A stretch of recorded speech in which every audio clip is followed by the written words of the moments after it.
Hello friends, welcome to my YouTube channel.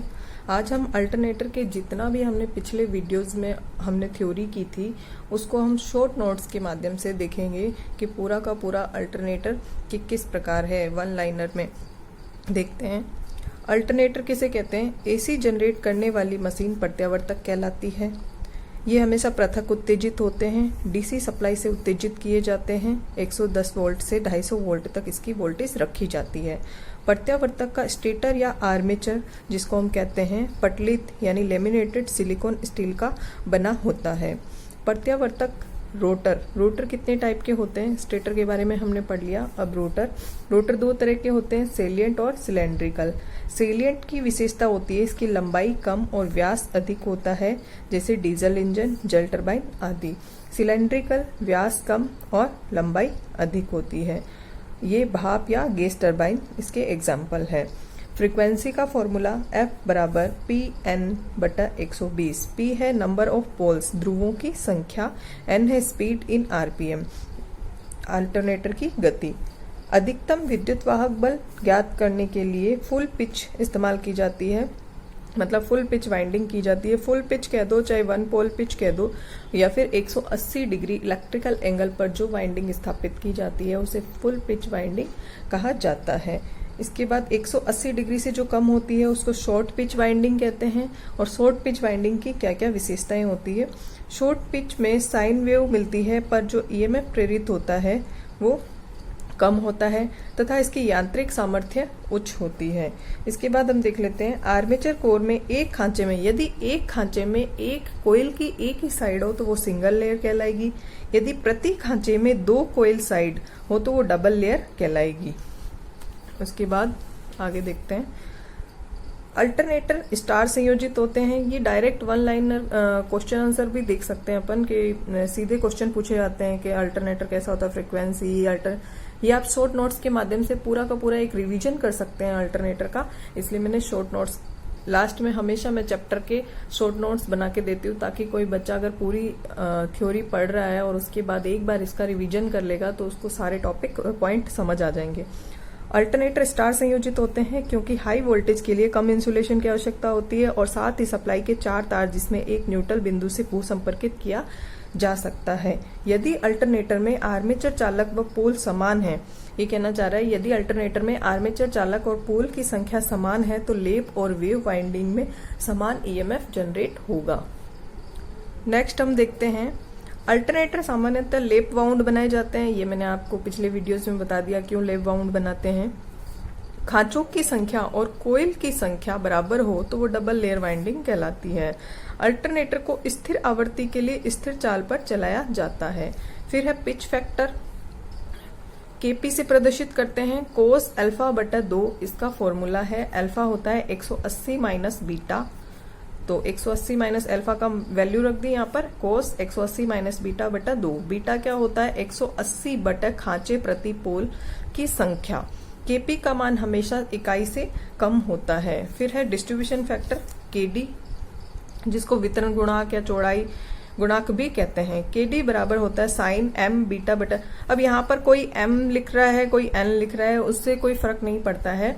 फॉर्मूले में यहाँ पे n भी लिखा, मतलब ये है कि m क्या है? प्रति पोल प्रति फेज खांचों की संख्या है।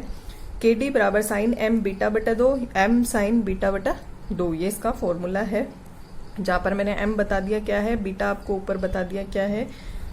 Kd का मान भी इकाई से कम होता है। अल्टरनेटर EMF का फॉर्मूला बराबर 2.22 Kp Kd phi FZ volt. अब इसको जब फॉर्म फैक्टर से मल्टीप्लाई करेंगे तो 4.44 Kp Kd phi FZ volt. Alternator में आर्मेचर रिएक्शन के जो प्रभाव होते हैं वो 3 होते हैं, विचुंबकीय, चुंबकीय, क्रॉस चुंबकीय। इकाई पावर फैक्टर पर क्रॉस चुंबकीय, अग्रगामी यानी लीडिंग पावर फैक्टर पर चुंबकीय, जिसमें क्या करते हैं? उत्तेजन को घटाते हैं।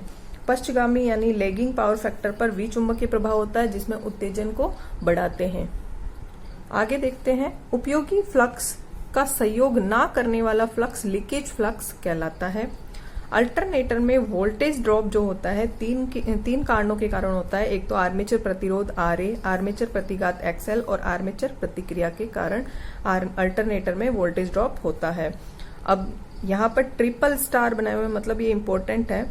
अल्टरनेटर में किलोवाट पावर फैक्टर के बदलने पर बदलते हैं, और पावर फैक्टर कब बदलता है हमारा, जब हम उसकी उत्तेजन, जो हम फील्ड को एक्साइटर जो होता है, जो एक्साइट करता है उसको, जब उत्तेजन को बदलते हैं तो पावर फैक्टर बदलते हैं। तो अल्टरनेटर में किलोवाट पावर फैक्टर के बदलने पर बदलते हैं, जबकि केवीए पर पावर फैक्टर का कोई प्रभाव नहीं पड़ता है, इसलिए रेटिंग केवीए में दी जाती है और प्राइम मूवर की रेटिंग किलोवाट में दी जाती है। ये मैंने इसलिए लिखा है, कभी कभी क्वेश्चन को कंफ्यूज करने के लिए भी दिया जाता है, क्योंकि ये तो है ही क्वेश्चन के अल्टरनेटर को केवीए में क्यों दिया जाता है, या फिर अल्टरनेटर की रेटिंग किसमें दी जाती है।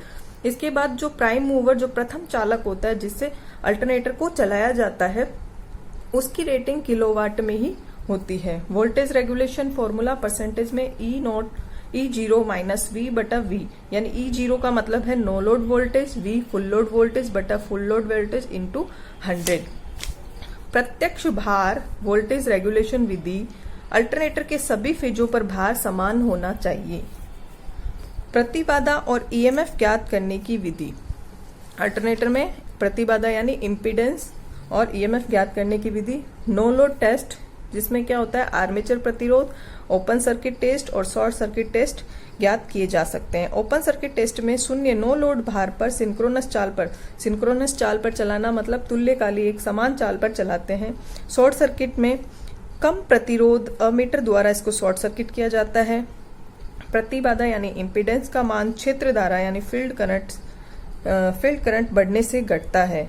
अगर हम फील्ड करंट, जो हमारी फील्ड एक्साइट कर रहे हैं, उसकी करंट की वैल्यू बढ़ेगी तो इम्पीडेंस का मान कम होगा, इसलिए शॉर्ट सर्किट करंट का जो मान होता है फुल करंट से दुगना रखा जाता है।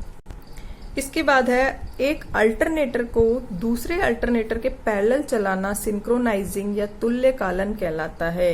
तुल्यकालन किसे कहते हैं, ये क्वेश्चन आता है, तो हम सीधा इसको, एक अल्टरनेटर को दूसरे अल्टरनेटर के पैरेलल या समांतर चलाना सिंक्रोनाइजिंग या तुल्यकालन कहलाता है। अब पैरेलल चलाने की मुख्य कंडीशन क्या क्या होती है, दो अल्टरनेटर को टर्मिनल वोल्टेज और बस बार वोल्टेज समान होनी चाहिए, फ्रीक्वेंसी समान होनी चाहिए, वोल्टेज की फेज सीक्वेंस समान होना, वोल्टेज की फेज समान होनी चाहिए, फेज सीक्वेंस सही होना चाहिए। अल्टरनेटर की आवृत्ति बदलने के लिए प्राइम मूवर की चाल बदलते हैं, ना कि अल्टरनेटर की। ये हमारे शॉर्ट नोट्स थे, और पीछे आप जाके वीडियो देख सकते हैं, 4 या 5 पार्ट में है, जो आपको पूरा अल्टरनेटर समझ आ जाएगा। अब हम थोड़े से MCQ क्वेश्चन करते हैं इसके। देखो, फर्स्ट क्वेश्चन, प्रत्यावर्तक कार्य करता है, 4 ऑप्शन है हमारे पास, स्थितिक प्रेरणिक सिद्धांत पर, गतिज प्रेरण सिद्धांत पर, स्थितिक व गतिज प्रेरण सिद्धांत पर, परस्पर प्रेरण सिद्धांत पर। तो हमारा जो अल्टरनेटर है वो गतिज प्रेरण सिद्धांत पर कार्य करता है। सेकंड क्वेश्चन, प्रत्यावर्तक प्राय होते हैं स्व उत्तेजित, पृथक उत्तेजित, उत्तेजन रहित और परस्पर उत्तेजित। हमारे अल्टरनेटर हमेशा ही पृथक उत्तेजित होते हैं। प्रत्यावर्तकों को उत्तेजित किया जाता है। अब अल्टरनेटर को किसके माध्यम से उत्तेजित किया जाता है, ये पूछ रहा है। केवल डीसी से, केवल एसी से, डीसी और एसी दोनों से, स्पंदमान डीसी से, यानी पल्सेटिंग डीसी, जो रुक रुक कर चलने वाली जो डीसी होती है, उसके माध्यम से किया जाता है। तो प्रत्यावर्तकों को केवल डीसी के माध्यम से उत्तेजित किया जाता है। द्विपरत कुंडलन यानी double layer winding, double layer winding क्या कह रहा है, कुंडली बगलें खांचों की संख्या के तुल्य होती है। ये कह रहा है कि कोयल की जो साइड होती है वो खांचों की संख्या के बराबर होती है। सेकंड, कुंडली संख्या खांचों की संख्या के तुल्य होती है। 55% कुंडलियां खांचों की संख्या के तुल्य होती है, या 75% कुंडलियां बगले खांचों की संख्या के तुल्य होते हैं। देखो, फर्स्ट है कुंडली बगले खांचों की संख्या के बराबर। अगर कोयल साइड और खांचों की संख्या बराबर होती है सिंगल लेयर में, तो डबल लेयर का पूछ रहा है, तो कोयल की संख्या और खांचों की संख्या बराबर हो, वो डबल लेयर वाइंडिंग कहलाती है। आगे हम क्वेश्चन देखते हैं 5 नंबर। 3 फेज 4 पोल प्रत्यावर्तक जिसके आर्मेचर में 36 खांचे हैं, एम का मान। अब एम का मान पूछ रहा है, एम मतलब ये कह रहा है प्रति पोल प्रति फेज खांचों की संख्या ये पूछ रहा है की संख्या। तो फॉर्मूला क्या है, m इक्वल्स टू खांचों की संख्या, टोटल खांचों की संख्या 36 बटा पोल कितने हैं 4, फेज 3 फेज है इनटू 3, तो कितना हुआ 4 गुणा 3 12, 12 तिया 36, तो 3 इसका आंसर आएगा। नेक्स्ट क्वेश्चन है हमारे पास, आपको दिखाई दे रहा होगा। नेक्स्ट क्वेश्चन है हमारे पास, एक 36 खांचे 3 फेज 6 पोल प्रत्यावर्तक आर्मेचर में 2 सन्निकट खांचों के बीच का विस्थापन कोण कितना होगा। मतलब 2 खांचों के बीच का कोण पूछ रहा है, मतलब बीटा का मान ये पूछ रहा है। बीटा का मान क्या, बीटा का फॉर्मूला क्या होता है, 180 बटा प्रति पोल खांचों की संख्या। तो 6 पोल है, टोटल खांचे हमारे पास 36 हैं, तो सबसे पहले तो प्रति पोल खांचे निकाल लेंगे। 36 बटा 6 कितना हुआ 6, तो यहाँ पर 6 रखेंगे, 6 12 6 18 बराबर 30 डिग्री इसका एंगल आएगा।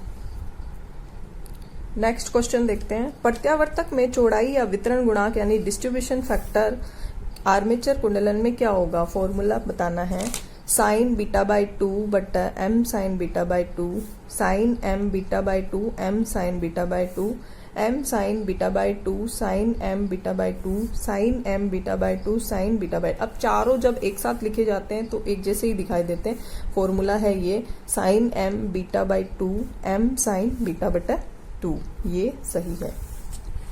नेक्स्ट है, आर्मेचर फ्लक्स का परिमाण और दिशा किस पर निर्भर करती है।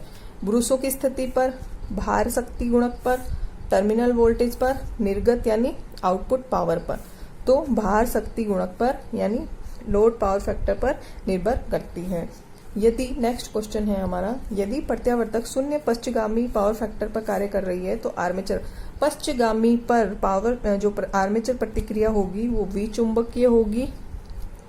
अग्रगामी यानी लीडिंग पर जो आर्मेचर प्रतिक्रिया होगी वो चुंबकीय होगी और इकाई पर क्रॉस चुंबकीय होगी।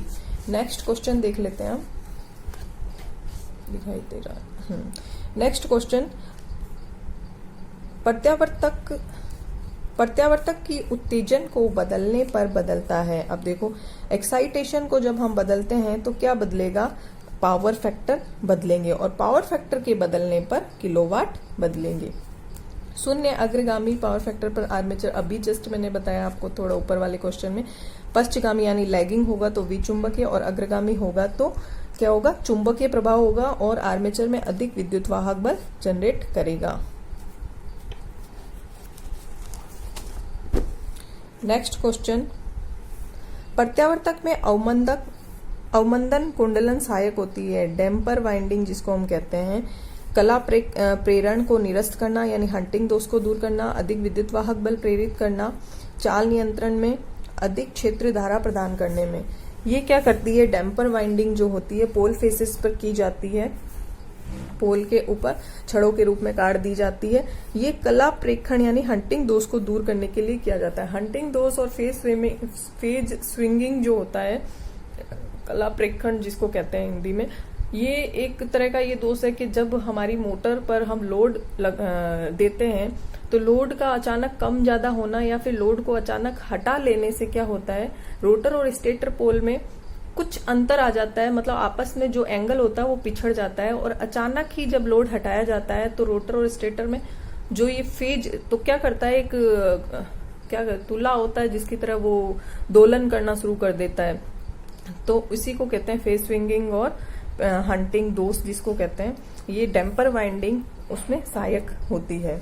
प्रत्यावर्तक के उचित समांतर प्रचालन के लिए प्रत्यावर्तकों की तुल्य होनी चाहिए। मेन चीज क्या तुल्य होनी चाहिए, क्षमित यानी रेटेड, क्षमित वोल्टेज, क्षमित केवीए, चाल या उत्तेजन। तो जो रेटेड वोल्टेज होती है वो तुल्य होनी बहुत ही जरूरी है। तो ये था हमारा अल्टरनेटर कंप्लीट हो गया है। नेक्स्ट वीडियो में हम नेक्स्ट चैप्टर की तरफ चलेंगे और नेक्स्ट चैप्टर पढ़ेंगे। अभी हमारा मशीन का कॉन्सेप्ट चल रहा है, 3 फेज इंडक्शन मोटर हो चुकी है, अल्टरनेटर हो चुका है, और अब हम नेक्स्ट में शायद सिंक्रोनस मोटर करें। तो साथ साथ चलिए और साथ साथ अपने नोट्स बनाते चलिए, तो आपको समझ आ जाएगा। और कोई भी आपको क्वेश्चन या किसी थ्योरी नोट्स में कहीं प्रॉब्लम है तो कमेंट करके मुझे जरूर पूछिए। Thank you.